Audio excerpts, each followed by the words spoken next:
மீன்களும் பாம்புகளும். ஒரு ஏரியில் நிறைய மீன்களும் பாம்புகளும் வாழ்ந்து வந்தன. முதலில் நட்பு பாராட்டி இந்த இரண்டு இனங்களும் வாழ்ந்து வந்தன. பருவமழை பொய்த்து ஏரி வற்ற ஆரம்பித்ததும் இடத்துக்கு சண்டை போட்டு ஏரியை பிரித்துக் கொண்டு வாழ்ந்தன. ஒரு இனம் வாழும் இடத்துக்கு மற்றொரு இனம் போக கூடாது.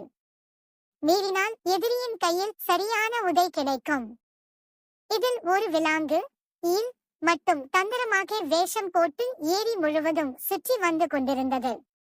பாம்புகள் இடத்திற்கு போகும்போது விலாங்கு தன் நீண்ட உடலையும் பாம்பு போன்ற தலையையும் வைத்துதான் ஒரு பாம்பு என்று காட்டிக்கொள்ளும்.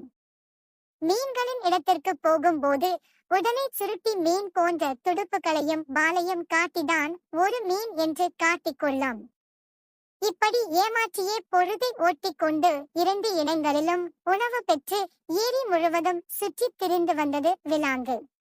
வெயில் காலம் அதிகமானது. ஏரி மேலும் வற்றியது. பாம்பு கூட்டமும் மீன் கூட்டமும் தங்கள் இடங்களை நெருக்கியும் குறுக்கியும் அமைத்துக் கொண்டே வந்தன. ஒரு நாள் இரண்டு கூட்டங்களும் ஒன்றின் இருப்பிடத்தை இன்னொன்று பார்த்து கொள்ளும் தூரத்தில் அமைக்கும் நிலை வந்தது. அப்போது மீனாக விலாங்கு வேஷம் போட்டால் பாம்புகள் பார்த்து தாக்கின. பாம்பாக வேஷம் போட்டால் மீன்கள் கடித்து குதறின. நான் பாம்பும் அல்ல மீனும் அல்ல, விலாங்கு கதறியது. நம்புவாரில்லை. விலாங்கு முதலிலேயே உண்மையை சொல்லி இருக்கலாமோ என்று நினைத்துக் கொண்டு செத்தே போனது.